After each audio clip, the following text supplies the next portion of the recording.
I was dealing with two things in terms of being gay. One was a kind of self-dislike, which I'd grown up in the 30s, 40s, and 50s when being gay was not an option. It simply was not an option. It was the worst possible thing you could be. And so I pretended to be somebody else, and that's the way I lived my life, pretending to be somebody else. So there was that, the problem of my own self-dislike. And there was the terrible, terrible danger of being outed, because I was a romantic lead, for God's sake. That was my whole career, practically. And to be outed at that time would have been disaster. So I had that fear, and I also feared that I was a sort of unworthy, something terribly wrong with me person.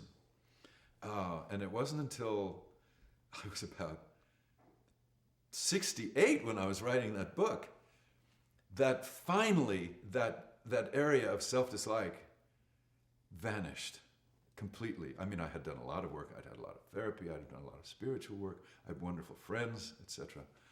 But it wasn't until that late in my life that suddenly all that fear, all that self-dislike, it was as if an angel had put her hand on my head, it's going to make me cry, and said, it's over, you know.